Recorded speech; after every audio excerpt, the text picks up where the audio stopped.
Hey guys, welcome back again to Persona 4 Arena Ultimax. When we last left off, we finally finished, I guess we seen the episode P4 epilogue. It's like sort of the Persona 4 side of completing the story. Give my overall opinion towards that in the last episode. But as you can see, 94%. We're still not done. We're still not done in episode 4, which obviously, as you can see here, we are but need to complete episode P3 in order to get the true ending of the game. Obviously, as you can see here, we also have episode Adachi, which in the future we'll definitely cover that before ending the game. So yeah. So obviously with that, we start off with episode P3, the preparations. We're just gonna see a little bit more of Sho Manazaki, and see that we see a little bit more clearer towards that Sho is indeed Ikutsuki's. I think it would be more considered like a son. But I feel like it's because of, you know, the experiments he was running onto it, and it's like the perfect result. And so we are now we've seen the perspective of what actually happened between Mitsuru and her crew, to how they got captured. And now we are here to see in this particular case, seems that Yukari and Ken are our next characters, to see what they were doing during the whole time, you know, the whole 3 years after the main events of Persona 3, and see how they're holding up now. So yeah, we have 2 here. So yeah, without further ado, let's get right into it. Let's go press on that. Here we go. Feathered chain.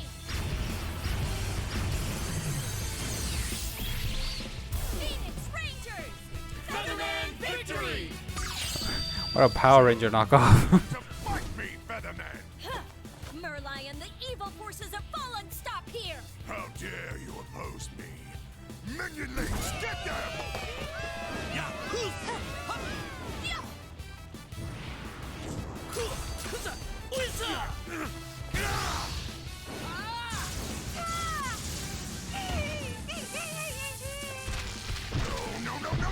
Merlion, prepare for justice! Don't be so sure.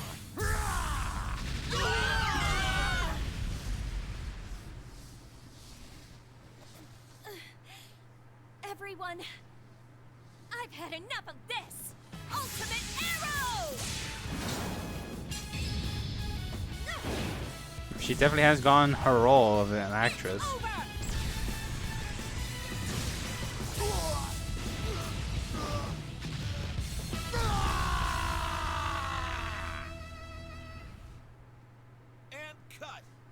Perfect. What a take. Thank you very much! Well done. That was really great. So she's also in the in the showbiz.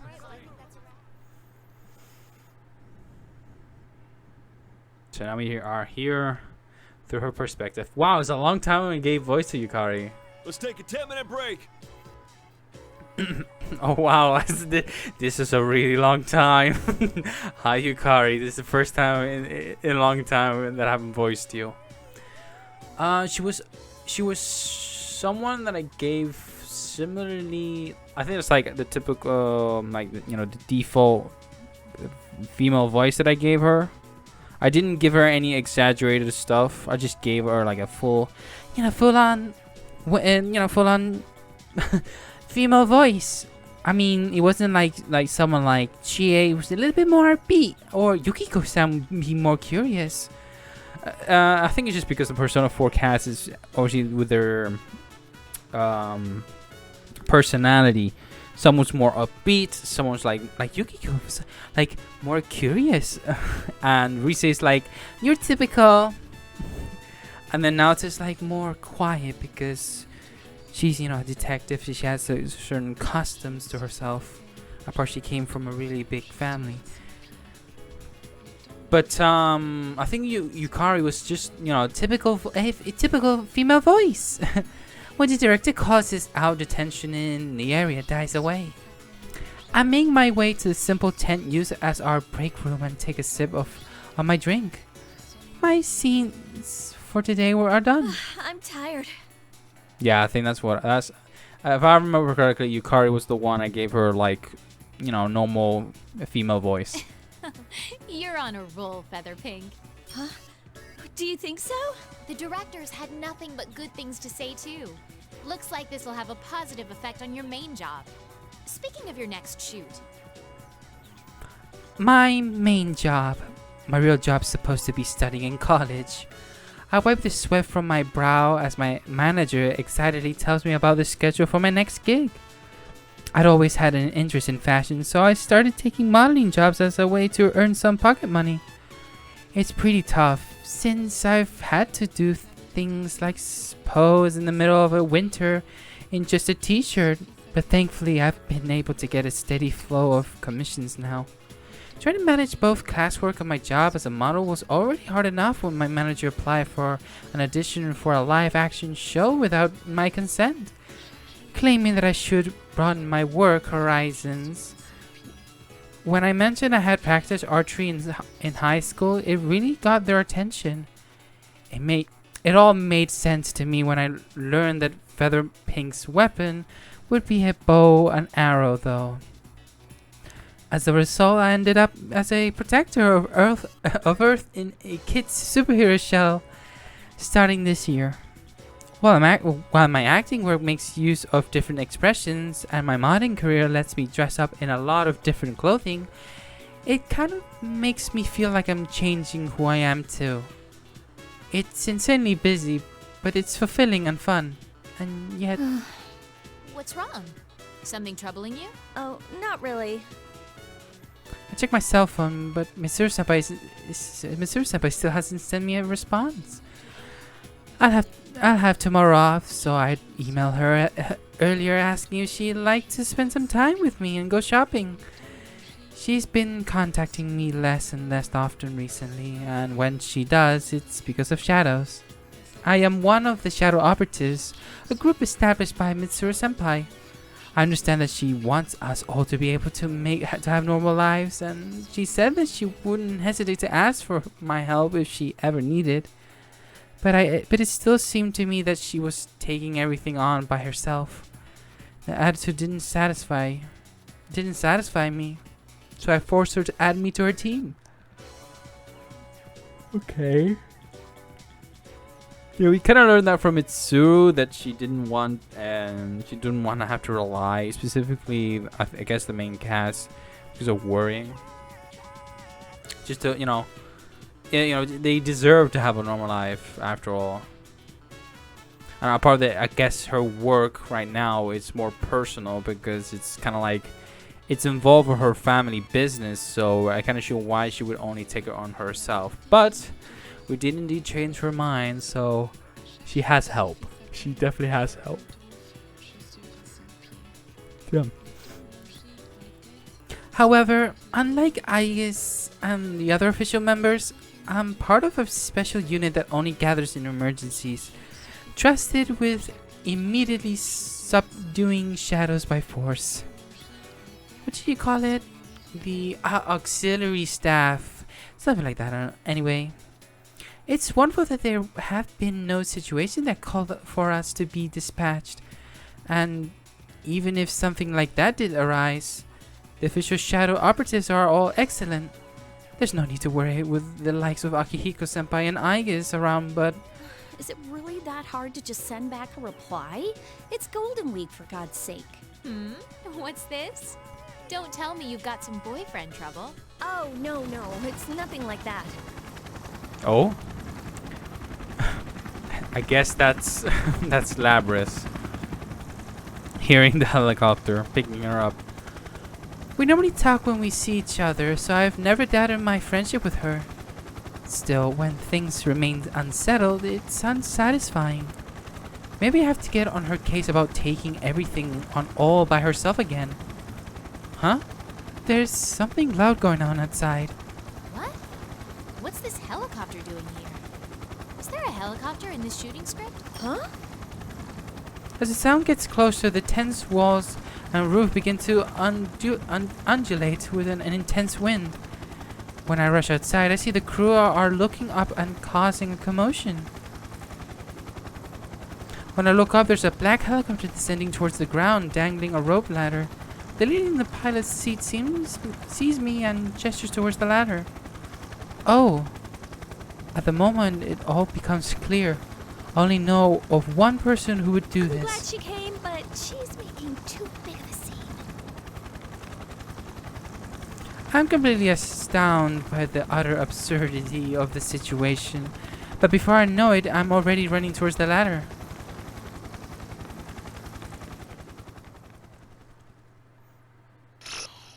So that's how she got involved with, or she was being with Labras. Yeah, these ones are short because that's kind of how what's going on. So yeah. Now we go through Ken. Ken, I find, is for me like the most curious one because he was the youngest. I think compared to any other Persona cast, in terms of the characters cast, Ken, I think he's the youngest out of everybody. If I'm correct, I think he is indeed the youngest. Like, or is the youngest of the cast, but I think in the whole universe of Persona, I think he's the youngest. So I always like Ken for that part. You know, he's the youngest. He has been literally the youngest Persona user to start, to play with in the game. But if you compare it to the rest of them you kind of play from the other games, you don't have actually someone like Ken being as young as he is. So yeah, for me he's the curious one. And I think he's the same age as the rest of the Persona 4 now in this particular case. Actually, in terms of timeline, I think he's the same age as like Rise or Kanji, and even the Persona 4 cast in itself. So it's definitely curious. So let's might as well get into it. And a part that I like him because he ties very well with Koromaru.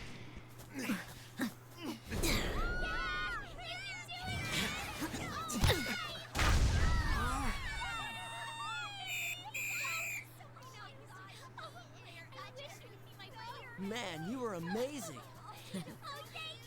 Thanks for cheering for me. You're a real hit with the ladies. I'm gonna get going for today. Okay, you better be this good next time, too. Leave it to me. Ken has turned into a fuckboy. Oh, he's still obviously his age is, and I assume he does still live in the dorm. Oh my god, the dorm! Koromaru! I'm home, Koromaru. My heart feels warm seeing this. Don't you fucking dare. This touches me. And I think everybody does as well. Seeing that Ken is a whole lot much older here, I don't necessarily need to put him the same voice that I gave him back then. I did give him a lighter tone voice because of his age. I would have to actually do that again when Persona 3 Reload comes out. But for this one, because he's much older, I don't need to put. I can just put it like a bit deeper. So let's see if I can try this. I'm trying to remember. I think I put him like this, because he was young, and I think he was like the only one young like them. But I think I'm gonna go like this. Maybe a little bit more open, maybe. There's some time until dinner, so I decide to leave the dorm again with Koromaru. This Gekkoukan dormitory is where we live. It was briefly closed after Mitsuru-san and the others graduated. All the equipment from a few years ago was removed, of course. But with the increase in students of Gekkoukan, they decided to reopen the dorm. I applied for a room as soon as I heard. The reason I did was because of Koromaru. He had been in Aige-san's care, but at this storm he'd be allowed to live with me. Also, to be honest, I felt that living here let me stay close to my companions who are fighting even now. Back then, everyone took turns walking Koromaru. Now, it's my job. The path to the nearby Naganaki shrine is Koromaru's usual route. Koromaru is quite old for a dog, but as he trots along at his usual pace, along our usual path, it makes me think for a moment that all of the fighting back then was just a dream. Only when I'm watching Koromaru walk like this, can forget everything and feel a little at ease. The Shiba Shrine. No, it's not Shiba Shrine. It's the Persona, which I completely forgot. We pass through the gateway at the entrance and step onto the shrine grounds. Since it's nearly sundown, there's nobody but us in this serene atmosphere. I sit down on a bench and sigh to myself. Koromaru noticed though and immediately rushes over to nuzzle my leg. It's nothing, Koromaru. Even while I'm saying it, I'm sure Koromaru can see through my words. I can't understand him in the same way Aige-san can, but even I can tell what Koromaru's thinking.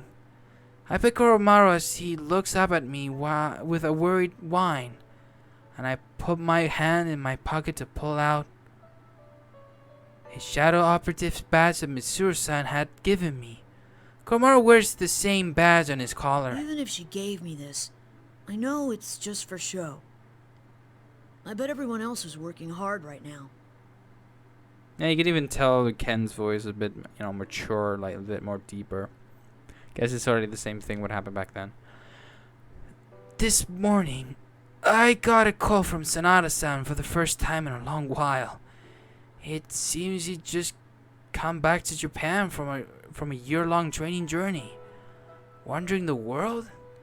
I knew he was the kind of person who would put himself through anything in order to get stronger, but this is the sort of thing that you only hear about in stories. Sanada-san told me that he had gone to see Mitsuru-san directly after his return to this country, but had been immediately dispatched to an emergency. He's currently busy with that, so he just said that he would tell me more about this trip some other time. I know that being a shadow operative must be tough, but he seemed so excited when I'm talking about them, so it's like I guess these pent-up feelings inside. I'm a member too, you know. A member, yes, but only as part of a secondary unit that only gets called out in extreme situations. Being part of a special suppression unit has a cool ring to it that I like, but the official shadow operatives are each given a unique number. For example, Aige-san is member number 5. We don't have that. We're just auxiliary members. I haven't been called to action yet, and I doubt I ever will be until after I graduate high school. After all, I did promise Mitsuru-san that I would try to live out my childhood as much as I could. I'm just for show too. In following that promise to try as much as I could, I've been acting like a child on the surface, and an average middle school student, studying, helping out with club activities, and even taking part in the student council. But I haven't officially joined any clubs. The reason why is because I asked Mitsuru-san to call me for help if she ever needed me. I know that no organization under the police would be able to command an underage person, let alone someone in middle school. I'm only a shadow operative for show. I'm only a child for show. If this continues, I won't know when I'll ever be able to go back to who I really Making am. my life my own is actually pretty hard. Sometimes I lose sight of what I'm supposed to be doing. I think back on the words left by the person who saved my life. I thought I'd come to understand them at one point, but as time passed, other emotion began to rear It's completely their dark heads. now. We should head back home, Koromaru. Stop. Don't whip, please. I cry. I wonder if I will be left behind like this. Would things actually be better if I just forgot about everything? But could I live with myself if I had the power to fight, but did nothing with it? I've been thinking a lot about that. I stand up from the bench and look across the dark, quiet temple grounds. I won't reach an answer just by thinking about it. I know that, but at the moment... Koromaru suddenly barks at me. It's been a while since I heard him bark like this. He's been getting more and more mellow these days. What's that sound? Some rhythmic noise is approaching from up above. The wind becomes stronger and the trees around the temple begin to rustle. I look up in the sky and a bright light turns on high above. As my eyes adjust, I see a previously hidden black helicopter in the otherwise pitch black sky. It's like something out of a movie. Is it the military? No, that can't be right. As if to answer my doubts, a searchlight streams down, pinning shadows to the ground. Something's happened. That's my first thought. I don't know why, but for some reason I sense elation rising up through my body. Let's go, Koromaru. I grip my shadow operative's badge tightly, then thrust it back into my pocket as I take a deep breath. I run towards the helicopter.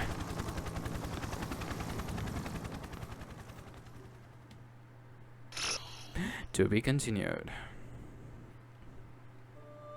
So that's how we see them both connect. And now we're gonna be playing through Labyrinth. Oh.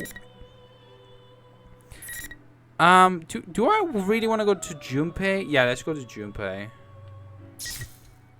Yeah, let's go Junpei. I want to know my Junpei.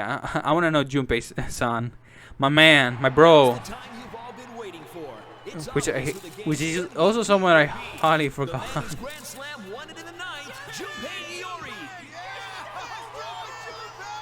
off, I'd like to congratulate your team on winning the WBC. Thank you very much. What was going through your mind as you entered that batter's box for that last at-bat? I My forgot. only thought was how I would lead my team to victory. Ah, so it's your great focus that led to this result. Still, that was an amazing home run. All I can say is I got lucky with that hit. That swing at the critical moment, I got so excited I almost forgot to give the play-by-play. The ball went a lot farther than I thought it would. I'm very pleased with the result. Wow, you're so modest. No wonder they call you the ace slugger, Junpei. By the way, is there anyone you'd like to dedicate this victory to? Well,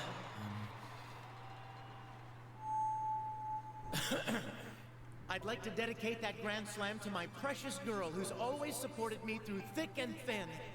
I know that I can be a burden on you. I'm not the greatest, but will you marry me? Yaso Inaba, Huh? end of the line. Yaso Inaba. Sorry, sir, but this is the end of the line. Oh, I was dreaming. Junpei, I guess he's kind of like practicing for his. Why is he? I'm curious. I'm pretty sure. I'm not sure. I think it does explain why he went to Inaba. But for me, Junpei is very curious. RC Fantasy, we definitely see that I guess he's dreaming to be on the big leagues. But you can definitely sense him, and as you can see, he has a cross on his, or his necklace. Obviously symbolizing Chidori, that he still holds her in her heart. Which it's definitely you can definitely tell is still top on him, and he's always thinking of her. But what I don't remember the the voice they gave Junpei either. What was it? I think I just give him like I'm trying to remember. It's for me. It's very difficult to give so many voices, specifically at this point. Because I'm trying to remember the previous ones that I did. Obviously, from the same franchise, it can be really difficult. Specifically for returning characters. Okay, I did this, I did that. Maybe I can give this similar. There will be bound in the future some similar voices to give. Specifically when I get to Persona 5. I feel there I'm going to do some repeats. But who knows, we'll definitely see how that'll go. Thanks so much for waking me up right at the best part. I step off the train at an unfairly station in the countryside, with a little resentment towards the station worker. Let's see. Man, that's a tough name to make out. Am I supposed to pronounce that? Oh, it's written out beneath the kanji. Oh, it's Yaso Ina, but wait, where is this? You Junpei, you like kanji. You're short brained. Huh. Let's see what the shuttle train schedule is. I checked the train schedule. I feel myself slipping into despair. Seriously? There aren't any more trains leaving the station?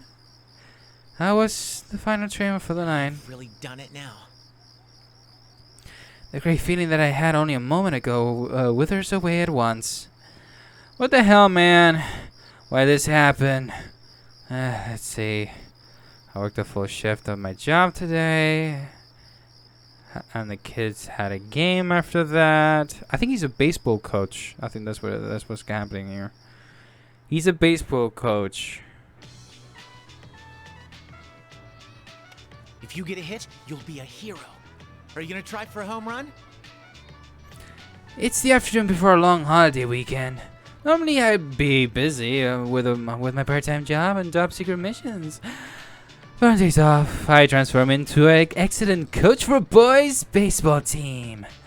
This is our first game in a while, so I want to make sure these kids win somehow. I'm giving him like similar to Adachi, so and he's not Adachi. And I'm just trying to go similar to what his voice is. The game's coming to an end, and we're one run away from trying up the score. I'm talking with Goro, our cleanup hitter, who's getting too much of a swelled head over his position to actually focus on the game. Even if he could in a clean hit, he'll never be able to do it like this. Of course I am. You made me the cleanup hitter after all. I'm making this a home run, no matter what. Watch your mouth, kid, or you'll scare the ball away. Now listen up. Don't try to act cool. Just play like you normally would. The team's counting on you. Goro. Okay. Goro stops boasting and turns toward the bench. The other kids are cheering Goro on at the top of their lungs. Keep your eye on the ball. You can hit it. The pitcher's totally freaked out. See, a hero doesn't just hit homers all the time. Even if you mess up, there's guys behind you waiting to help. Gotcha. Goro's face loses the gruff facade he had been wearing and he begins to focus. There we go. That's how it should Thanks, be. Junpei. Hey, you're supposed to call me Coach, you screwball. Make sure you stay loose. I finish up by giving a bit of a hard smack on Goro's butt with my bat before sending him off into the batter's box. Goro keeps his eye on the ball and lands a direct hit, sending the ball flying out past the outer field. It's alright, we're tied. Goro's standing on the second base with a huge grin, waving to us.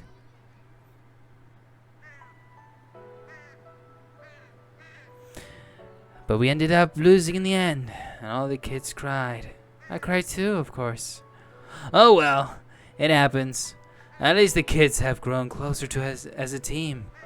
So that's good enough for me. That was so close, guys. You almost won.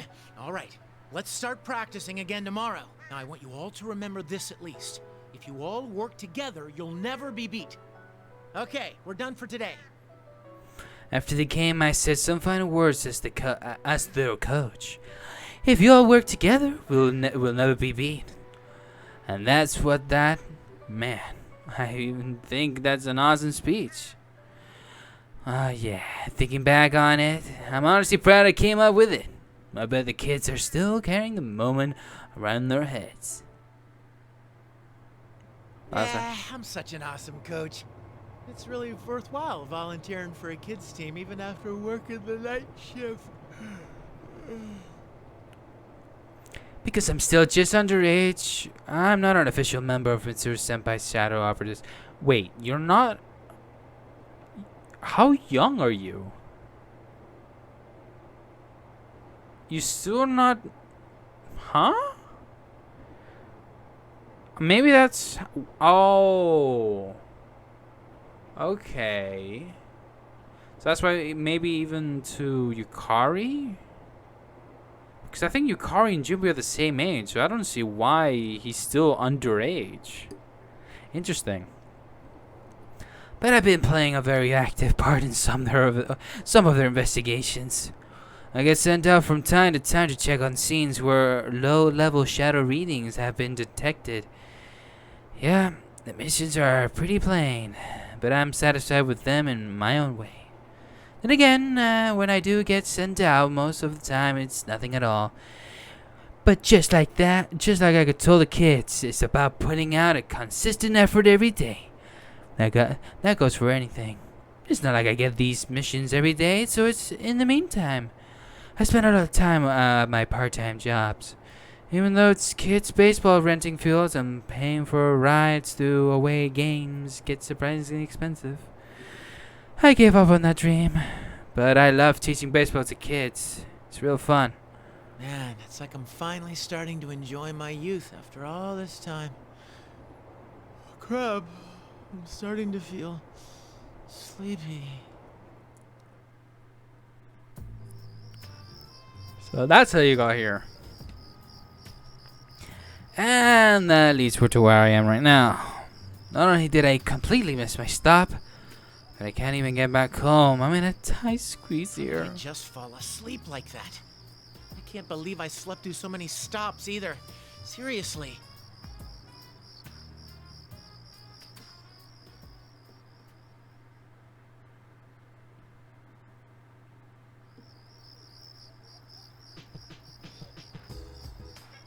I like how now, because we're playing Persona 3 cast, the Persona 3 episode, they're dinging us on with the Persona 3 soundtrack, which I'm totally a fan. I decided to leave the station for the time being. There's some basic vending machines outside and nothing else. That's actually kind of impressive. Crap, this is real bad. If something doesn't happen soon, it looks like I'm gonna end up sleeping outside. What the heck am I gonna do now? Guess I better call somebody and hope. I pull out my phone to call up anyone I can think of so I can get a ride out of here. But surprise, it's not on.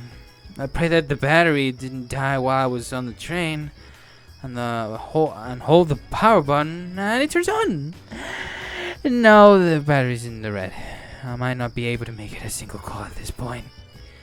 Things never turn out well when they're this bad, but suddenly my ringtone echoes out in the empty place. Oh. Hello? Finally! Hey, Junpei, what were you doing? I've been calling you this whole time. It's Yucatan! How long has she been trying to call me? Maybe she got dumped by her boyfriend and needs a shoulder to cry on or something? Wait, does she even have a boyfriend? She sounds really pissed for some reason, but meh. She's almost always like this after all. Most important thing right now is charging this phone. Hey, Yucatan.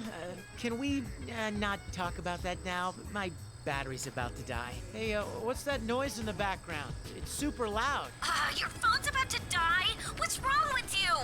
Mitsuru Senpai, Akihiko, Fuka, and Igus have gone missing. We're in a helicopter to find them. They're missing? A helicopter? We've looked in tons of places for them, but we can't find them. Anyway, where are you right now, Junpei? Hold on a second. This doesn't make any sense at all. Mitsuru Senpai and the others went missing, and now Yucatan's in a helicopter trying to find them? This is too much information all at once. I turn around to check the name of the station again. Somewhere called Yasoina something.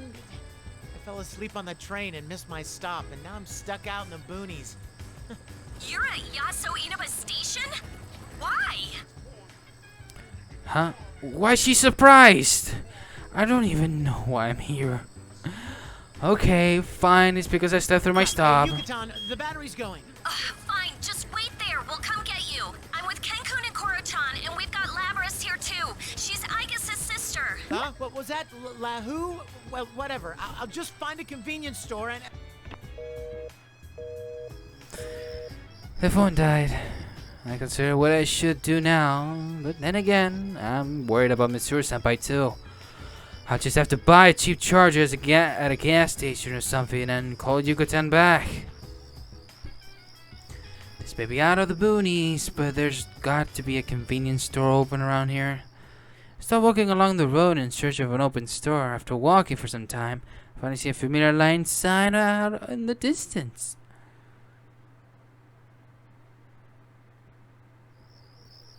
Nice, just what I wanted. I'm starving too, so maybe I should get myself something to eat. Finally, with some relief over finding a store, my step grows lighter. That's when the lights ahead suddenly go out. Don't tell me they're closed. What kind of convenience store isn't open 24/7 these days? Have you not realized your surroundings, Junpei? No, that's not right. It's not just a convenience store. Other streetlights and lights in the houses have all gone out as well. And somehow, the people that I saw inside the store have all vanished too. Even more strange, it didn't get a pitch blackout. Everything's illuminated in a hazy red light. Is this fog? The hell? There's something familiar about the sight of this town suddenly falling silent. It's not quite right to call it nostalgic, but it's just like that crazy thing that should have stopped 3 years ago. The dark hour. Talk about deja vu. The first time I experienced the dark hour back then, I was in a convenience store. Akiko-san rescued me at the time. There you are, Junpei. That's not Yukari. A voice from behind me makes me turn around, and I see a girl dressed in all pink. Is that Yucatan? What's gone into her?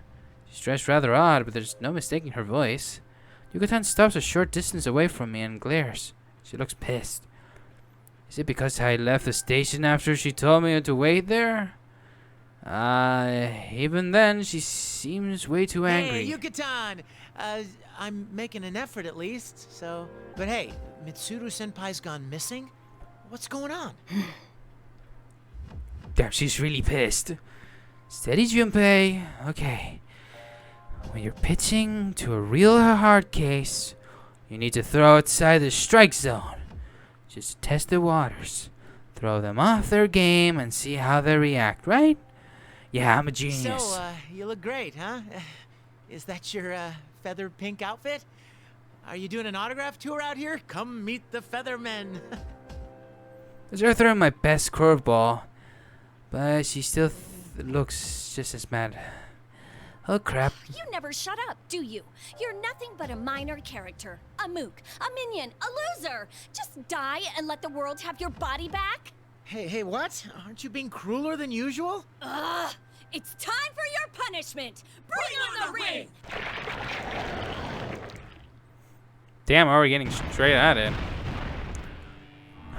RG, this is the first time I'm playing Junpei, so let's see how that works. Yucatan suddenly raises one hand as she delivers that cheesy line.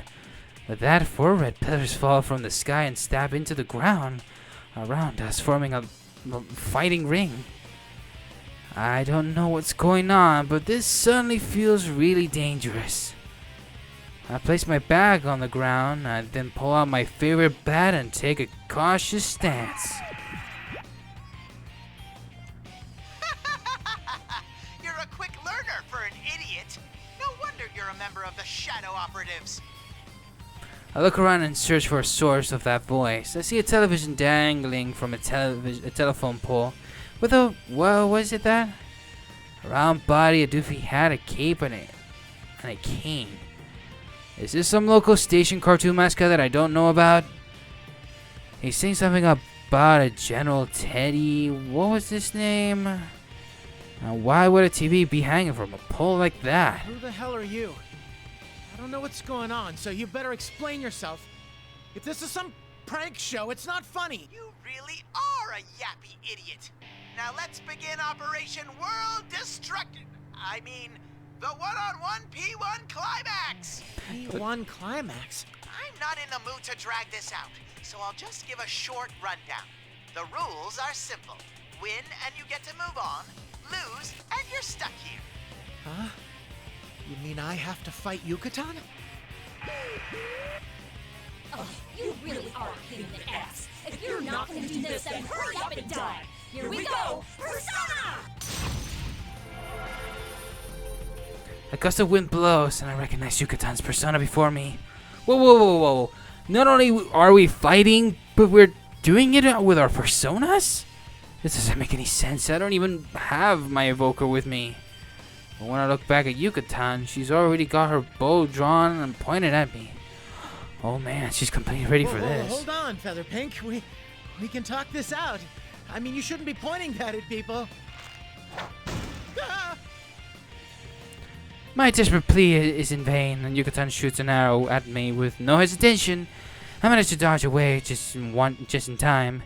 Nice aim. I mean, wait. Stop moving around, Junpei. Just give up now and let me kill you. What the hell did I do to deserve this? Looks like I'm just gonna have to run. While avoiding the arrows raining down on me, I start a mad dash towards the train station. Ow! What the heck? That's what I said. Only the victor can leave the area. Now hurry up and get this fight started. I reach out to where I hit something, and sure enough, there's an invisible wall there. I guess I can't go beyond the those red pillars. Does this mean that I'm seriously in trouble here? I hope you're prepared. Face me, evildoer. You're no match for Feather Pink. Strike out batter. Strike out batter? What the hell does that mean? Did I get promoted from a generic bad guy to a villain out of the blue? Well, I guess I'll just have to fight a bit and pray that it's enough to knock Yucatan back to her senses. Desperate times call for desperate measures. How dare you, Featherman? I, Lord Junpei, will strike you down. He doesn't know what's going on. He's short brain like Kanji.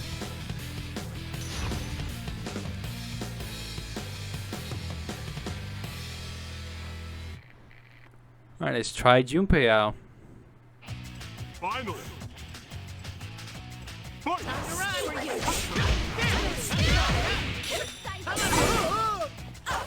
Did I just oh, I just reflected. Alright, interesting.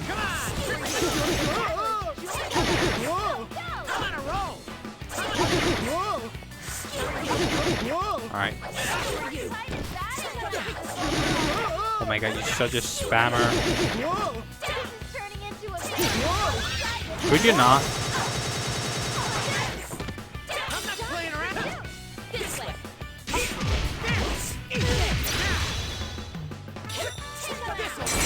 The opponent's still standing. Damn it. Damn it.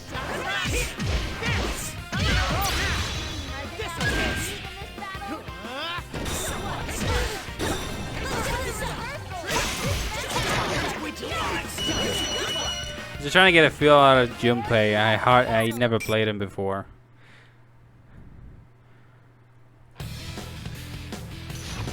So now that we're here, we might as well try.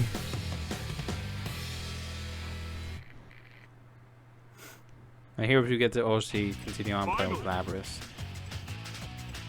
So maybe I should check his moves, I guess.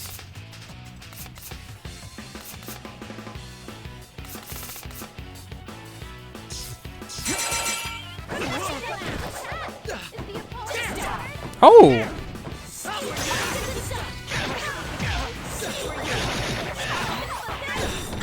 such a spammer.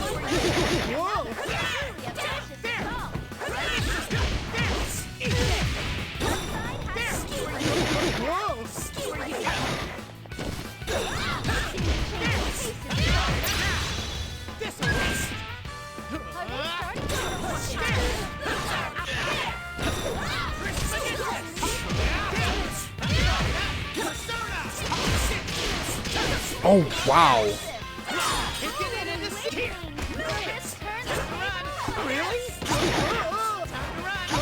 Damn it.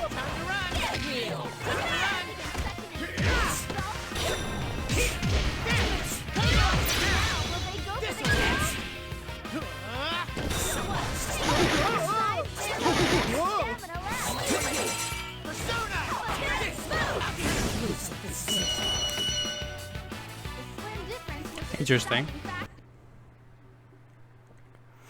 I mean, going up against Yukari, being such a zoner she is. The Mook wins! Keep that up and keep winning!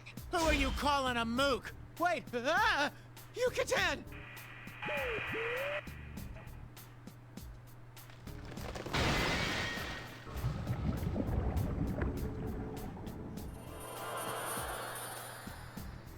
The red pillars shatter and Yucatan suddenly starts melting away like a black piece of candy.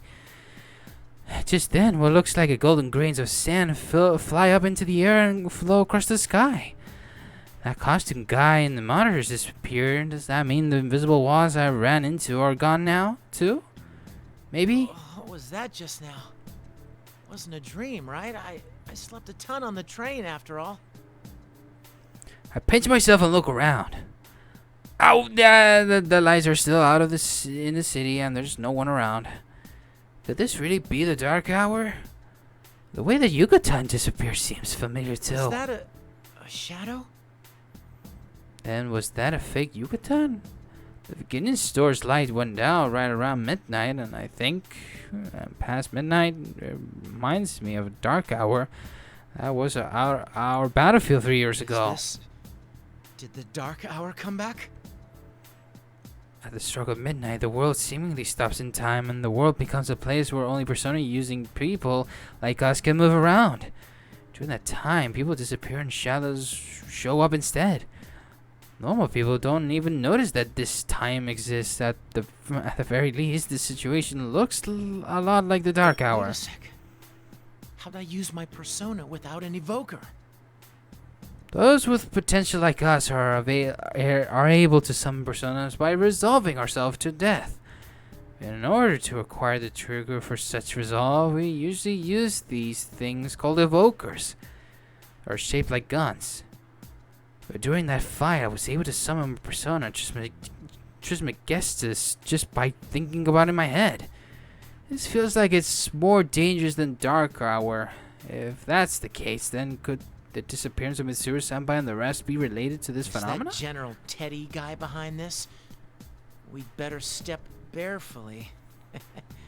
Oh my god, Junpei. That costume dude told me to keep winning, but I don't know anything about this town. Well, just standing around here isn't going to do me any good. So I guess I should head back to the station for now. That's where the real Yucatan told me to wait. Let's see here. Which way was it? Start walking back the way I came, but something's obviously wrong. I mean, I don't think it took me this long to get from the station to the store. It might be just because of the fog, but the streets pose and the streetlights look distorted. A maze that changes every time you look at it. That itself reminds me of the past. Was that a girl who needs help? Somebody might be getting attacked by something similar to that monstrous Yucatan. I mean, that monster that looked like Yucatan. If that really was a shadow, then there's no way I can ignore this. And the shadow up this lethal weapon after all. I'll look towards where I heard the sound coming from and see a giant shopping center. Like one you find in the suburbs. The sign says Jeunesse. Alright, how does this tie though? Oh, hey, I know that store. Every day's great. I don't remember that place from a moment ago, but I'm positive that I heard that girl's scream come from there. She needs me to rescue her. Hang on, I'm coming! Shadow Operative Junpei Iori is on the scene! I first opened to struck an automatic door with my hands and almost trip over a number of things while I run into the building. Is that Risei? Oh, obviously, match 2A be continued. I like Junpei's from that part. Telling us a little bit how they got through here.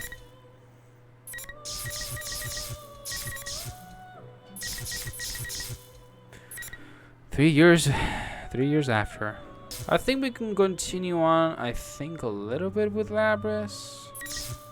So I generally don't think I do not mind. So we might as well do that. I'm pretty sensing that obviously this is a dream.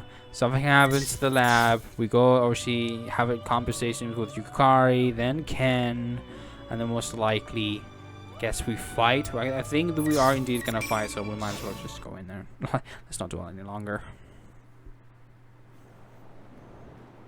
Where am I? Blue skies and a azure ocean spread out before my eyes. A gentle breeze brushes my cheek as I stand on a blandly glistening beach. The sun shining from above, high above. Sound of the waves is What calm. am I doing here? Wasn't I going through maintenance at Mitsuru-san's place? I retraced my memories. My memory. I retraced my memories with a hint of bewilderment. Because they had been severely damaged in the recent battles, I was to undergo full repairs at the laboratory in the Shadow Operatives facility. I was placed into a protective case, and Fuka-san explained what was going to happen while Aga stood nearby. This must be a dream then.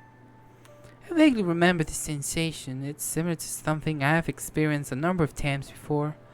Fuka-san said that she would shut down my conscience during maintenance, thus I shouldn't be able to dream. Is this a random phenomenon occurring during my reboot process? I'm dressed like this again. I'm wearing the uniform from Yasugami High. My arms are human arms. Since what's in one's heart can be reflected in dreams, this must be one of my desires. Still, I know it's nothing but an illusion. I understand, and I won't deny it any longer. This isn't really an appearance that I wanted to recall so soon after what happened yesterday.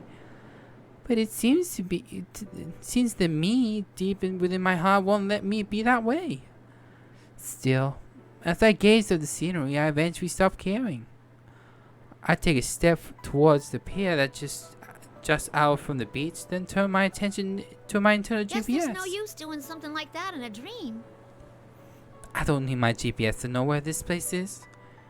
It's where I hid a certain wish in my heart sometime long ago. So beautiful. If this really is a dream, maybe I can keep going. Just why I think that the pier under my feet crumbles and disappears without sound. Just like that, the azure water swallowed me. The sunlight becomes dim, but I feel no anxiety. A mysterious sensation envelops me as if everyone is near me. And I'm connected with someone. Eventually, when the feeling of flowing becomes stronger, and I lose all the sense of up and down, the sea changes into a field of countless lights in the darkness. Oh, you're here. Now, where could this be? It seems I have an odd guest. Oh, you're that misrepresent. No, press stand? Ah, yes, Miss President. We met the other day. I turn towards the voice and see a familiar woman in a blue dress. Elizabeth. She gave me a word of caution during yesterday's battle when I had been turning my eye away from my true self. This is an unexpected reunion with the person who appeared before me, like a storm, and left with the same amount of force. Hi. Thanks a bunch for back then. I didn't get to thank you properly at the time. You faced yourself and overcame the ordeal through your strength alone. And the feelings of those at the scene certainly helped as well. Still, my assistance was merely the cake under the ice. Under the ice? I don't know what that means, but this place is beautiful.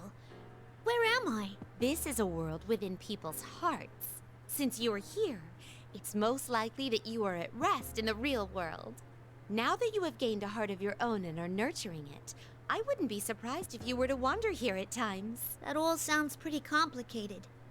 What are you doing here, Elizabeth? To put it as Frank would, it is a secret. But if there was something I could say about it, I am yearning for an unseen power. Huh? You want power too? Even though you're insanely strong already? Oh, all this talk of power has reminded me of something. It seems you have obtained a new power through that battle earlier. I do not mean to be rude, but my adorable personality cannot restrain my infinite curiosity for such things. Would you show it to me? Oh, we're fighting here now? Huh? Wait. Hey, hold on now. Are you saying you want to fight me right this minute? My, how could I have forgotten? A boisterous brawl in this place would certainly not be elegant. I'm not talking about where we are. Worry not. I will prepare a worthy stage at once. Wait, you'll what? Huh? She flips open the book with a fluid motion. As she does, a blue circle draws itself into the air and the scenery around us changes.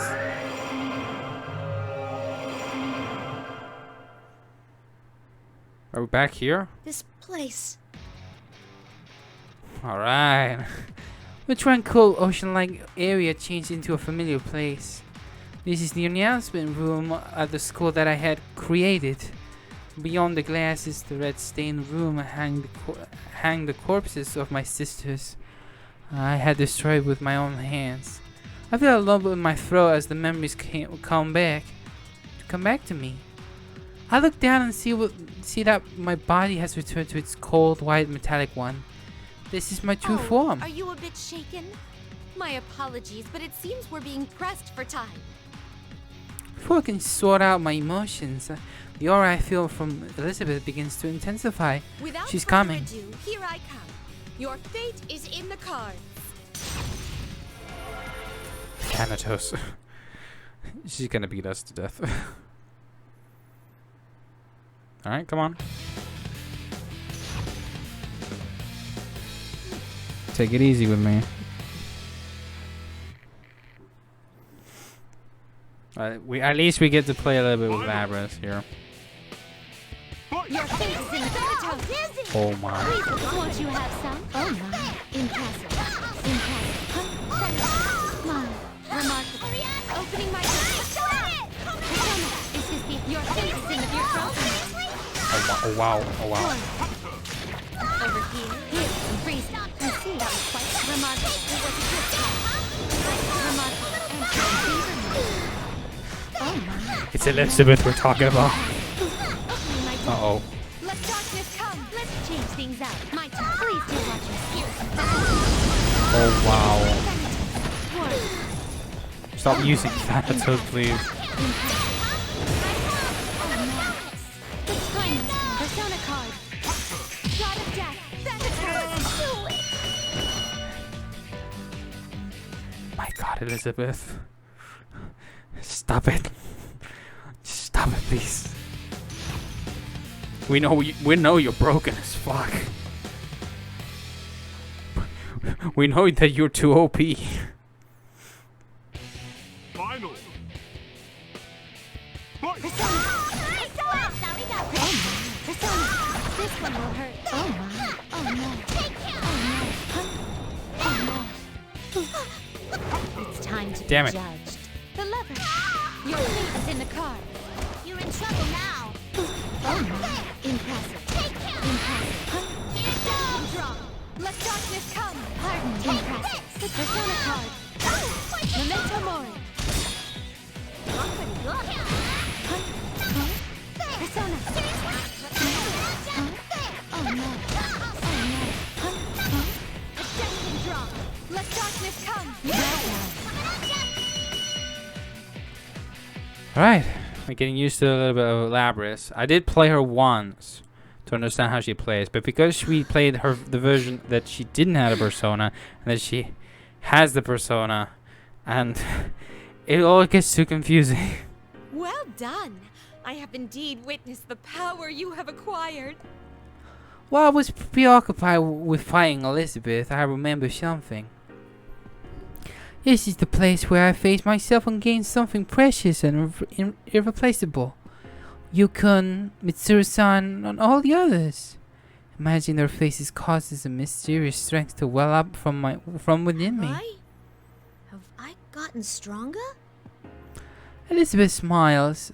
She calmly returns to the conversation we had been having. Whether you can accomplish your wish and your heartfelt promise is up to you. If you can't do it, no one else will be able to do it for you.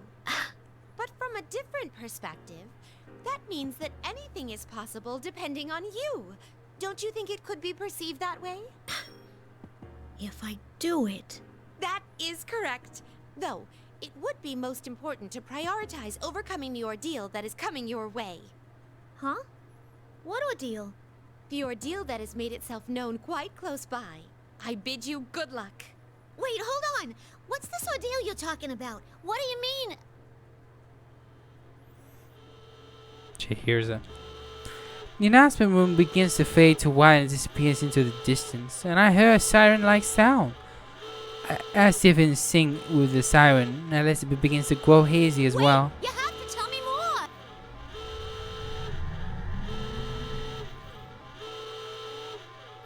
My own voice is lost in the warning sound that crashes over me like waves.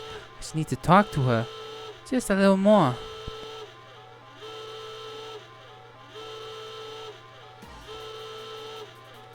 The moment after everything goes white, the laboratory appears in my vision. I hear a piercing, wailing sound fills the air. This is the real world. You're finally up and running. Seriously, I am terrible with machines. I look towards this voice and I see an unfamiliar man in a black pinstripe suit. The man looks frustrated as he fumbles with my case, disconnecting the wires leading from the internals to my body. So how about it? Can you move? Who are you? I'm Kurosawa, a police detective. Oh, do you know what a police detective is? Kurosawa. I have no memory of this man, but for some reason I recognize his name. This must be information that was inserted into my knowledge database. Beginning personnel scan, matching iris and voice print identified. Detective Kurosawa. Oh, are you with Mitsuru-san and them? Something like that. As far as I can find in the database, he seems to be a person who can be trusted.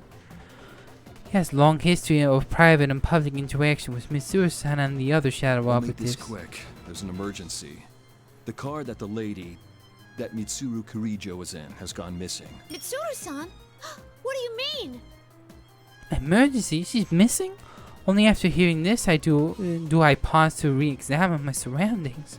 That story must be in response to these ongoing events. I'm unable to get a grasp on the situation and only become more We'll confused. talk later. We need to get to the roof. As he speaks, Detective Kurosawa tossed me a small bundle. I opened it to find the Yasugami high uniform I've been wearing in my dream. Does he want me to wear this? Though I'm still perplexed, so I put on the uniform Detective Kurosawa gave me and follow him as he runs to the stairway. I see that his gun is drawn. As we bound up the stairs, I desperately ask him to the questions boiling in my mind. Are Mitsuru-san and the others okay? Who took them? Go quietly. We've got to hurry here. We were being pursued, too. I'm taking him back for a moment. The shadow operatives may be part of the National Police Agency, but their existence has been kept hidden from the civilian population. This lab's very existence should be hidden from ordinary people, and yet it has been attacked? Hey, I could... Don't. The ones coming after us are human. On top of that, they're from public safety. This only confuses me even more. What's going on here? The public safety group are at the very top of National Police Agency Security Bureau. They should be on our side. Why would they be coming after us? I bite my lip in fear. I thought that I'd finally met people who understood me and that I finally had a place where I belong. Yet now that I've been awakened, I'm being pursued by armed people once more. People who are supposed to be on my side, and that painful memories of Yakushima returned to my mind. I shake my head trying to clear it of these thoughts, but it's not that easy. At the moment, Detective Kurosawa speaks up as if he can see through my I know it has emotions. to be tough, but bear with it. That's how you live, by fighting. His words snap me on my revoir. That's right. The world is always filled with things like this. There are people who understand me and accept me, and they are all staying right by my side. I had not made my own decision to protect these people. Thanks, Kurosawa-san. Say, wanna take a shortcut to the roof? With that, I picked up Kurosawa and run ahead. No, I thought there was kind of continuation there. I pick up Kurosawa and I run ahead. I'm going to do everything I can. Hey, what are you... I jump and ignite the boosters on my back, then kick off the wall. It's a bit of a rough move, but I have determined that it's in our best interest to proceed as quickly as possible in this situation. Here we go! Whoa! Oh my god.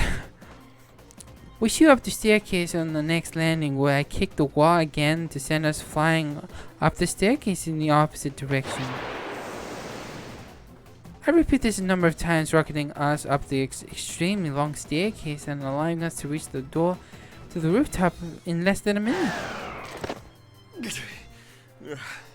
You've got some nerve. Sorry, but It's fine. Looks like I can trust you to get things done.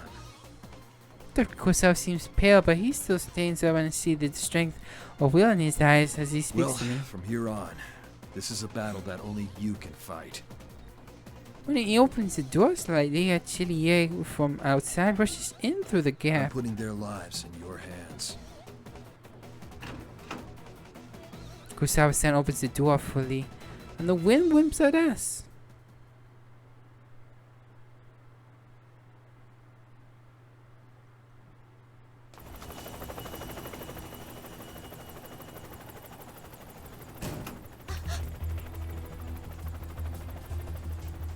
Go on. Go now!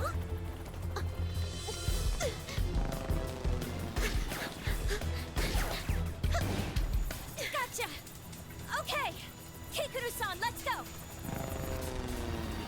Oh, okay. So the Labrador was there, so it was the maid who picked up the helicopter. Looks like we managed to get away. We got out in time. It's nice to meet you, Labras. I'm Yukari Takiba. oh yes. I'm Kanemata. Wow, so it's true that you're like Aigus-san. Oh, and this is Koromaru. Huh? A dog? He's not just a pet. Koromaru might not look like it, but he can fight as well. Beginning personnel scans. Everyone on this helicopter seems to be a member of the Shadow Operatives. According to the new data I was given during my repairs, they're all Mitsuru-san's friends since high school. These people are all comrades who fought alongside Mitsuru-san and each other. Takeba-san? You're dressed in a kinda interesting way. Huh? Oh, this? Yeah, I got picked up suddenly for my job and I didn't have any time to change. I bet I'm never gonna hear the end of this. Also, you can just call me Yukari. I hope we get along, Labras. But to think that organization would come after us now at such an important time. If Kurosawa-san hadn't gotten that tip, we'd be doomed. Hey, right. What's going on with those guys? Who are they again? Public safety? Oh, that's right. You don't know. Kenkun politely explained the situation to me. Some people in the public safety department don't think well of the Shadow Operatives. When Mitsuru-san and the others went missing, public safety took advantage of this confusion and attempt to take control of the Shadow Operatives headquarters. They had been trying to remove Mitsuru-san from her position and showed up at the lab in an attempt to confiscate me for evidence. To move this quickly after she disappeared, though, public safety must have some way of knowing what's going on with the Shadow Operatives. They say Mitsuru-san set everything up. She would never. I can't understand it either. All this about honor and adult circumstances is foolish. Yeah, but there are some people in public safety who don't agree with that. Or else Kurosawa-san wouldn't have gotten that anonymous tip. Oh, that reminds me. I wonder if Kurosawa-san's okay. Koromaru says that he's alright. Huh? Can you understand dogs too, Yukari-san? Well, no, but I've known Koromaru for a while, and that just seems like what he's saying. I'm sure Kurosawa-san will be just fine. Koromaru-san waifu reminds me of something. Snowy, my friend who I met on that certain island. I can tell from Yukari-san words that all the other people here in this helicopter know each other from So where are we very going well. now anyway? We're gonna go look for Mitsuru-san and them, right? Right. It looks like there was an increased shadow reading someplace called Inaba, and they were headed there. We'll go that way for now. Inaba. Now, that's right. It could be a continuation of the events from yesterday, an ordeal. Elizabeth's words from my dream echo in my Don't mind. look so gloomy. I'm sure Mitsuru-senpai's fine. She's got Akihiko-senpai, Fuka, and even Aigus with her after all. Oh, right. You're Aigus' sister, aren't you? Yeah, that's right. I was made just before her, though. You seem so stiff. You don't need to be so polite with us. I heard that you were an earlier model than Aigus-san, but you don't seem less advanced at all. You seem perfectly normal. Do you fight with that axe you're carrying? Could I touch it? The two of them are interacting with me quite normally, even though they know I am a machine. Even though they must know what happened in Inaba, about my past. That acceptance makes me happy. Koromaru-san is gazing intently at me too. Yukari-san, have you been able to make contact with Iori-san? The voice from the cockpit interrupts us. Kikuno-san, Mitsuru-san's maid, is in the pilot's seat. She seems demure, but if she can pilot a helicopter like this, her skills seem to know no limits. But I've been told that Kikuno-san isn't a personal user. It isn't dangerous for her to come with us in a situation like this. I completely forgot. Hold on a sec. I think this is the first time we interact with the maid here. Koisan pulls off her cell phone, and it seems they are trying to meet with Junpei Iori, another part-time shadow operative, and also a fellow comrade since high school. When Yukai-san is on the phone, I decided to ask Kikuno-san about the doubts I have. Saikawa-san, you're not a persona user, are you? Please call me Kikuno. And no, I only have the potential towards the dark hour. Oh, I didn't know you had that. Even the maids in the Kirijo family are amazing. So that means you can't fight shadows, right? Then ain't it dangerous for you to come along? If I had the correct information, then the grotesque monster known as shadows, or enemies, can only be defeated by people who can use personas. In other words, since Kikuno-san is an ordinary human, she could never defeat a shadow, even if she was the most proficient warrior in the world. If she ever encountered a shadow on her own, Kikuno-san would face immediate death. And yet she smiles warmly as she answers There are me. more ways to deal with shadows than the direct method. We've never met in person, but I was involved in the operation to rescue you last time. We all do whatever we can to the best of our abilities to fulfill the roles we've been given. That is what it means to fight. Wow, she's a true professional. To be honest, I don't understand. True, Kikuno-san is helping us by piloting the helicopter for us. But if that's all it took, then someone could easily program me with the ability to fly the helicopter, and there would be no need for Kikuno-san to be exposed to the danger of having to join this operation. See. I can't think of any other words to say. I look away from her. I end up meeting Kenkun's eyes, and I feel like a little awkward. It's no use. He's not picking up. This is so important. Why now? Yukai-san puts down her phone and turns to us again. And once attention turns to getting up to speed in the current situation. We'll just have to begin our search on our own. You know, Kikuno-san, I'm surprised you knew where we were without having to contact us at all. I traced the GPS signals from your cell phones. We're still partners with the police force, so it's no problem to do that in an emergency. Then again, we've just seen how even that doesn't always help. You mean about Junpei-san? It's like he's going out of his way to inconvenience us. Yukari-san sighs with an exasperated expression as I reflected that this Junpei-san appears to be something of an odd person. Kikuno-san taps her armrest as if remembering Oh dear, something. I almost forgot. Labra-san, please review these documents until we arrive at our destination. With that, Kikuno-san hands me a folder. Fuka-san asked me to tell you about this, but under the circumstances, would you please look through the material on your own? As I flip through the documents in the thick file, I notice that certain names appear again and again. Mitsuru-san, Akihiko, and the names of everyone. What is this? It's a summary of the activities that took place 3 years ago. 3 years ago? You must mean... I see. Whoever's behind what's going on is definitely connected to those events. 3 years ago refers to the incident leading to Mitsuru-san and the rest meeting one another. I haven't had a chance to go over in detail, but supposedly it's the case that became the impetus for Mitsuru-san to establish the shadow operatives. And the bonds that they have formed among each other, they were nurtured through the battles they took part in back then. Just deep connections look radiant to my eyes. I decided it's important that I learn more about what happened then. As important as learning more about who or whatever behind the events going on. If I just wanted information on it, I could easily just transfer the data directly into my memory. But by actively reading it like this, I will be able to understand what happened. The thoughtfulness of treating me the same as a person makes me happy.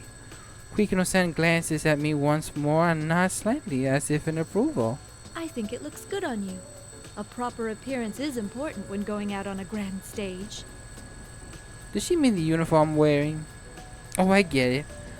She must have been the one who prepared the Yasugami uniform that Kurosawa gave me. Her certain compliment is a little embarrassing, but I can't help but smile. I mean, this uniform, to me, it's proof of my connection to Yukon and his friends. Kikuno-san reacts with a small smile, then produces some other items. Ken-san, I have acquired evokers and suitable weapons for you. Evokers. Wow, thank you! This would be the best for me. Ken-kun takes a spear from Kikuno-san and sits back with a satisfied expression. The spear is longer than Ken-kun is tall, but he seems confident. Wouldn't such a weapon be too unwieldy for him to handle? Kikuno-san, what is this? Kikuno-san hands Yukari-san what appears to be a large pink bow that perfectly matches the suit she's wearing. Upon seeing it, Yukari-san looked baffled. It's the ultimate arrow! It's so pink. I acquired reference material from the publisher and had it made. Don't worry, it's more functional than the prop on your show. I'm pretty sure that makes it the best bow ever created, but... In actual combat, I thought that using a form factor you're comfortable with would be best. Oh, I wasn't expecting you to have a logical explanation like that. Was my arrangement unnecessary? Yeah, it was unnecessary. No, it's fine. I like it. Can I see it for a moment? We can. As Ken-kun reaches towards the ball with interest, I send the helicopter to tilt slightly to We're the circling side. around. Please hang on to something. The helicopter leans more sharply as Kikuno-san speaks. She says that we need to take on more fuel before we reach Inaba. I reflected on Elizabeth's words as I look down on the view spreading out below us. It reminds me of that mysterious sea-like place.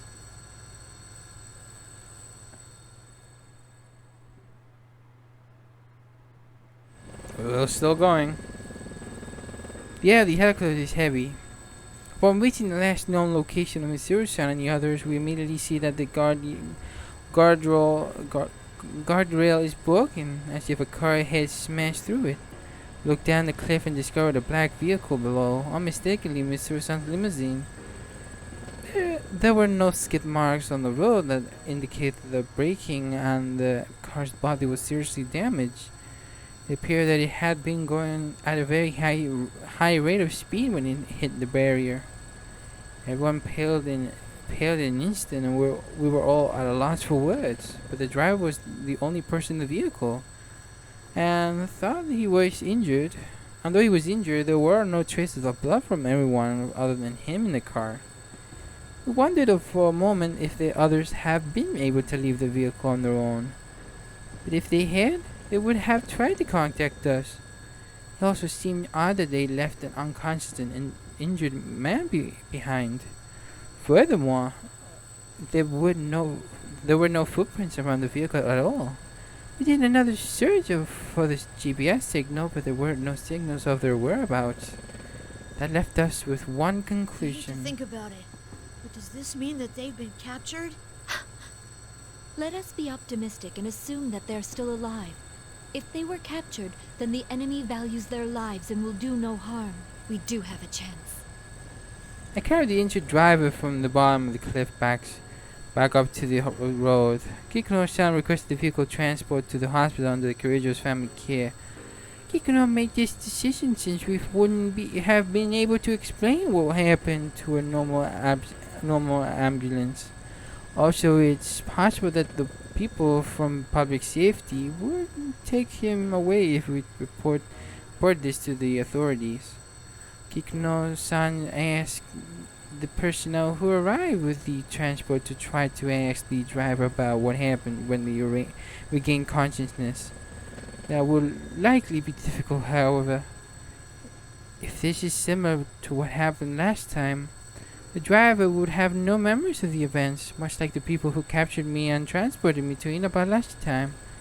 However, there's no guarantee that the same had happened to the limousine driver. Long after we were back in the helicopter, which takes us to where we are now. To be honest, everyone at a loss about how bad the situation is. Kenko tries to change the topic in an attempt to divert us from our worries. It's amazing that you know how to pilot a helicopter, Kikuno-san. I heard that it's hard to hover in the mountains. Did you train for that? Only a couple of years ago, but I have taken part in an assault operation involving a helicopter. You were in an assault with a helicopter?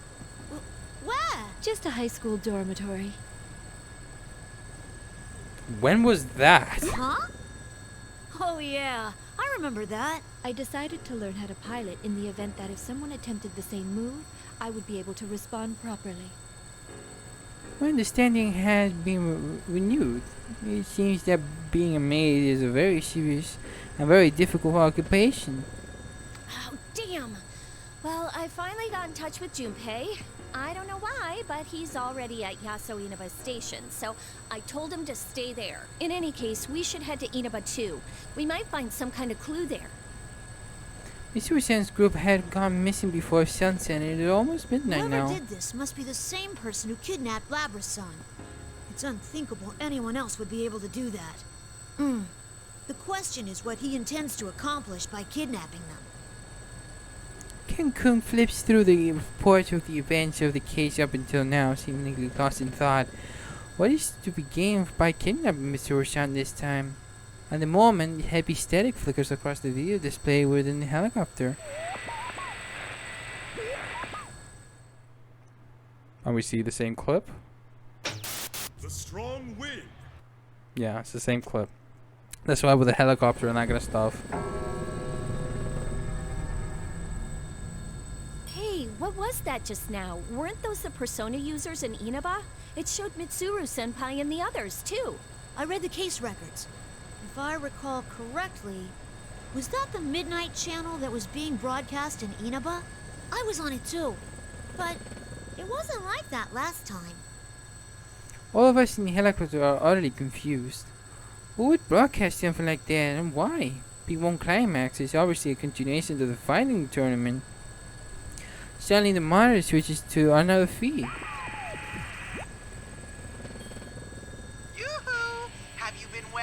Charmed? General Teddy? But I thought I already... General Teddy. In the recent P1 Grand Prix, the one calling itself General Teddy turned out to be my own shadow. But I accepted my shadow and gained the power to use my persona. But if he's on the screen again, then General Teddy ignores my confusion and continues. There's no way I'd go away so easily. I mean, a P1 without me is like a tuna sandwich without the tuna. He can hear us? Isn't he that weird persona user named Teddy? No, he must be the General Teddy who hosted the fighting tournament last time. The record said he'd been eliminated, though. General Teddy, where did you take Mitsuru-san and the others? If you don't give us a good answer, you're gonna pay! It's past your bedtime, Cubby. If you're gonna keep giving me lip, I'm not going to explain anything. Explain? That's right. I mean, the three of you are very important guest stars in the P1 Climax, after all. So you'll participate, of course. What? What are you after? If you value the lives of the hostages, you yapping pup, you don't have any choice but to participate. Huh? The P1 Climax. It's the end of the world. One-on-one deathmatch that's worthy of the name Climax. And best of all, if you don't win the one-on-one tournament to the finish within the hour, the world will end. No punches pulled this time. I'll make myself clear so that no one misunderstands. This will not be taking place within the TV world. It will, in fact, take place in the reality which you occupy. Enjoy it while you can. Alrighty then. Time to show off how that special stage is going. The video feed switches to something else. It was like the same clip that we see between Yoneshi, Mitsuru, Akihiko. We've seen this.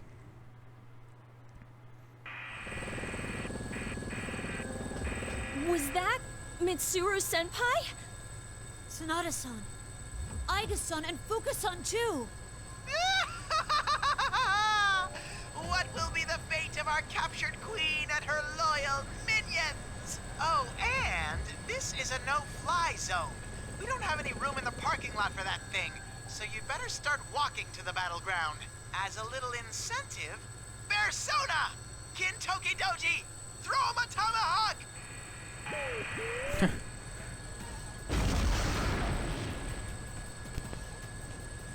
With that last command from General Teddy, the monitor turns off. After a moment of silence, Kikono shouts from the An cockpit. alarm? No. There really is a missile coming our way. That's from Kintoki Doji. Evasive maneuvers. Brace yourselves. A missile? As soon as Kikono-san shouts, the helicopter makes a sharp turn and we're all thrown to the side.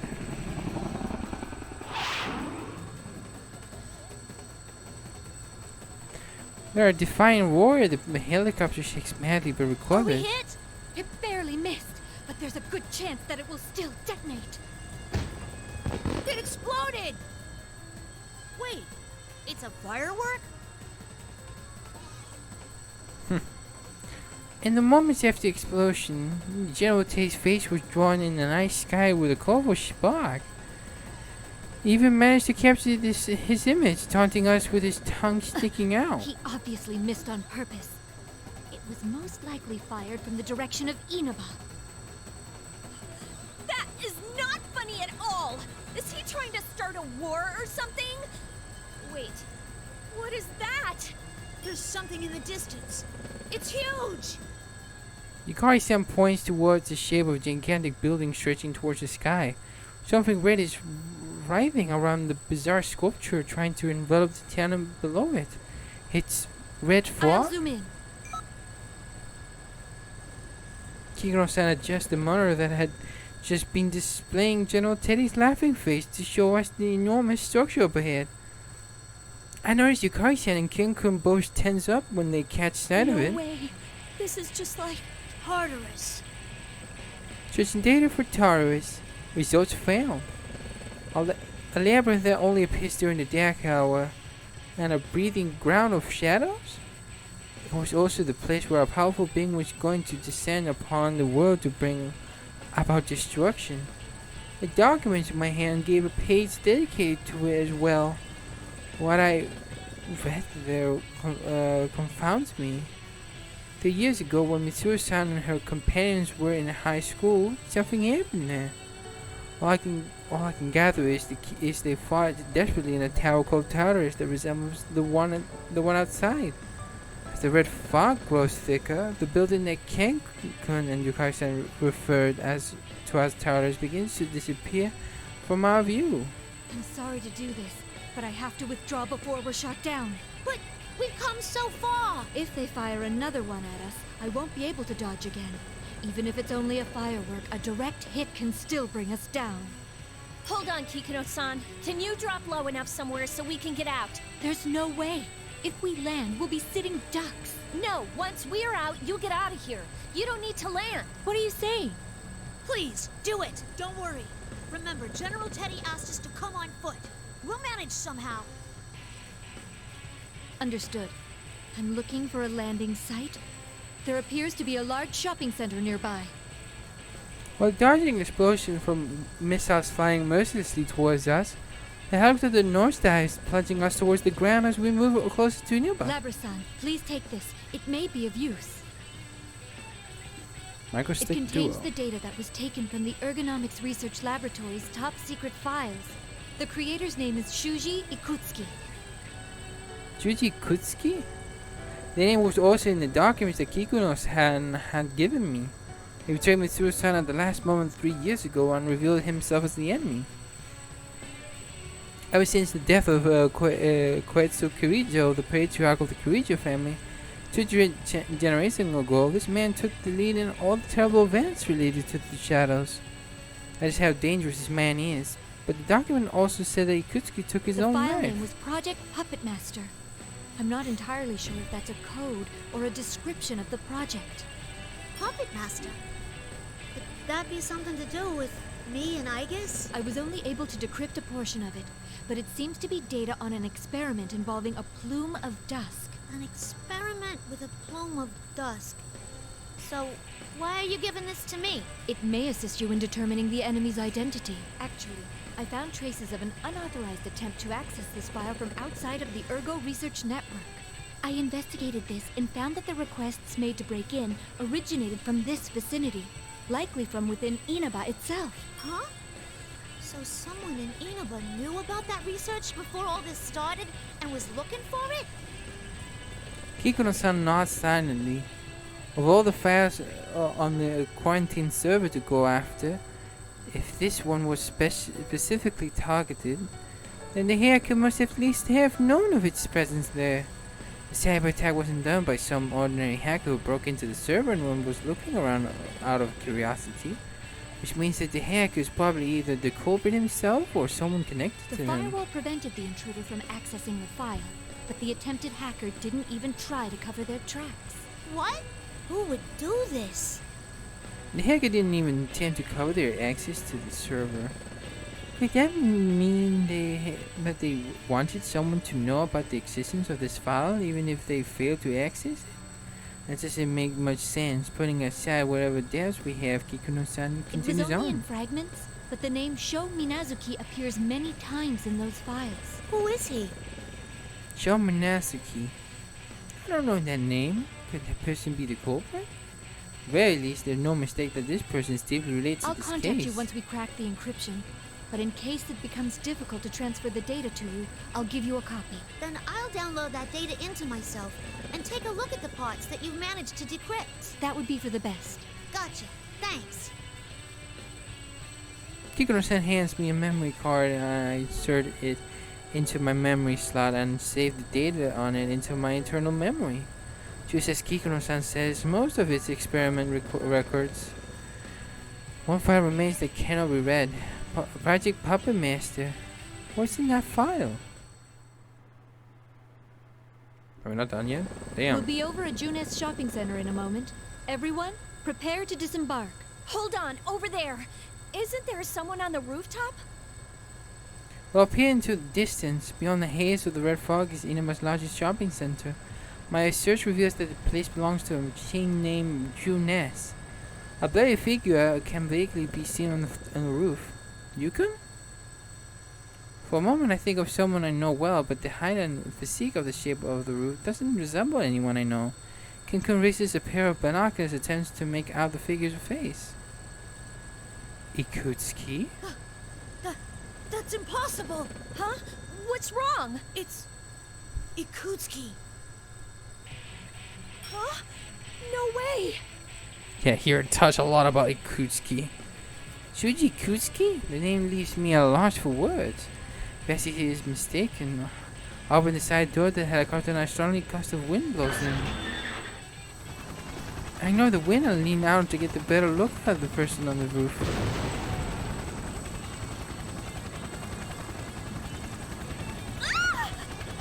The helicopter is only attacked from an unexpected direction. The vehicle sways alarmingly. That was not a mishap. When I look again, I see another shape standing near the figure on the rooftop. I knew We're it. under attack by a persona! That doesn't make sense. According to the records, Yoshiguchi was never able to use a persona. Is that man on the roof truly this Ikutsuki person? The enemy's preparing for another attack. Incoming! Before I can raise an objection, Yukari-san fixes her eyes on the enemy and draws her evoker. As expected from someone who had been in actual combat for a whole year, she's quick to act. Little persona! Yukari-san fingers flexes around the trigger of her evoker, but in the instant before she pulls it, Yukari-san persona appears, creating a whirlwind around the helicopter that repels the attacker. What? I didn't even use my evoker yet. Seeing Yukari-san so bewildered sends a chill down my spine. Being able to summon persona without the necessary tool to aid in summoning. Misuru-san and Akihiko-san reported a similar unpleasant experience with inside the TV world. But this isn't the TV world. And outlandish and threatening as the situation is, there is no doubt that we're in the real world. General Teddy's words come back to me. I'll make myself clear so that no one misunderstands. This will not be taking place within the TV world. It will, in fact, take place in the reality which you occupy. Enjoy it while you can. This one's pretty long.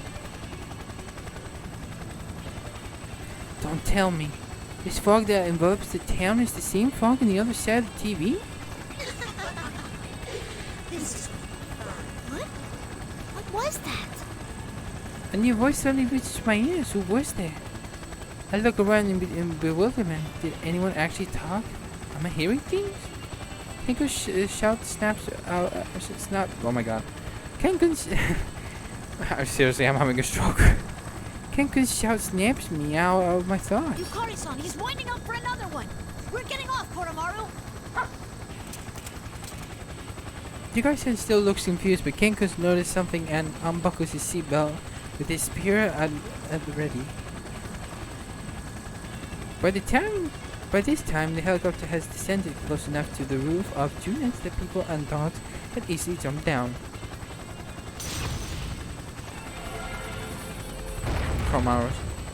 Koromaru-san growls at another persona who appears. At the same time, Kenko leaps out of the cabin, stabbing at the enemy persona closing in on us. Koromaru-san's persona and Kenko's spear both hit the attacking enemy at the same time, and Kenko drops to the roof unharmed. It seems you're always taking on the responsibility of saving others, Yukari-san. Seriously, it's like, again, really? But I'll take this one. After all, I save the world on a weekly basis.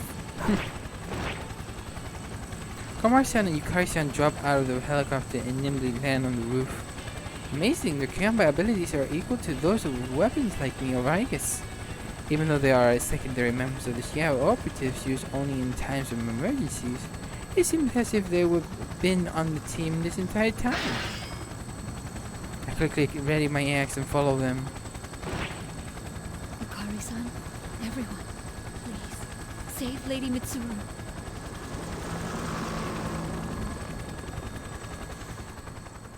Are we dropped by to be continued?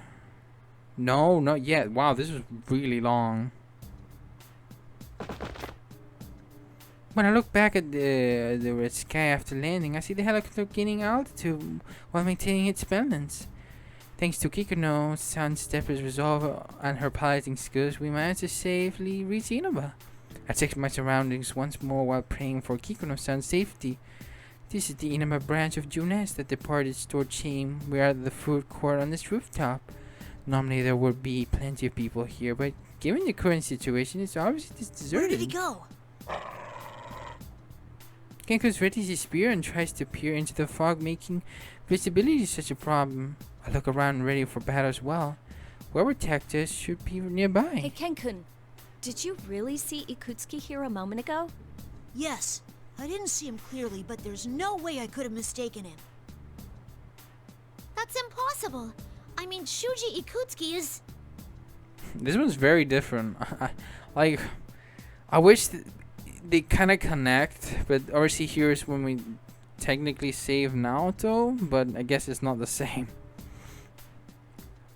That's why Shuji Ikutsuki died 3 years ago, and we were just attacked by Persona. According to the records from that time, Ikutsuki had no persona. At the very least, it looks like he's not nearby. We can't let our guard down yet, though. She's right. I scanned the area and read no one else here besides the four of us. I say as much and we lower our weapons in order to discuss our strategy. Koromaru and I are going to continue looking for him. If that really was Ikutsuki, there's no doubt that he's involved in this case. That's true. Can you and Koro-chan go after that guy from earlier? But that person seemed to be using a persona. Won't it be dangerous for you two going off on your own? They can handle it. They have experience. Two humans look surprised for a moment and trade glances. Did I say something Don't odd? you worry about me and Koromaru. Even if we run into something we can't defeat, we'll find a way out of it. And honestly, it's faster for us to split up. I am a bit worried, but I'm gonna believe in you guys. They have absolute faith in each other after having fought together for so long. It's not that they don't have concerns about one another, but they truly believe that they will accomplish their goals on their own. I wonder, will these people ever feel the same way about me after all this time? I realize how the time shared between Yukari-san and Yuken-kun separates me from my So I'll companions. head to the station and get Junpei. It didn't seem like he'd figured out the situation yet. Huh? Weren't you talking to him on the phone earlier? I was, but that idiot's phone ran out of batteries or something while we were still talking. But even if I can't rely on him to keep his phone charged, he's still good in a fight. So I have to meet up with him. I see. He seems like kind of a goofball. Right? He's always been so useless. Huh? Did I say something funny? Nah, not really. It just sounded like you were actually kind of fond of him. Oh, I guess so. Yeah, I think you're right. These people trust each other, and they always think of one another. When one of them faces danger, the others always rush to help them. A term comes to mind: ideal companions. I wonder how Yuko and his friends are doing.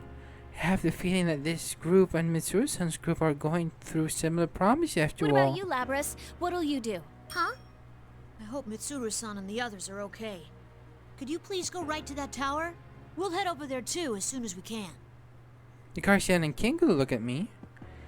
It doesn't matter to them that I haven't known them for a very long time. They see me as a companion and trust me. It's decided then. Labras, you head to that tower. Oh, also, something felt off when I summoned my persona earlier. You might want to be careful. You felt it too? It was like, well, it felt like the evoker wasn't working, didn't it? Yeah, it might be that we can summon our personas without our evokers. In any case, we should get moving. If what General Teddy said is true, we don't have much time to spare. Mm-hmm. Got it. If anything happens, let's meet at the bottom of the tower. Be careful, both of you. Yukari-san and I leave Ken-kun on the roof and head for the stairs. She and I split up not long after.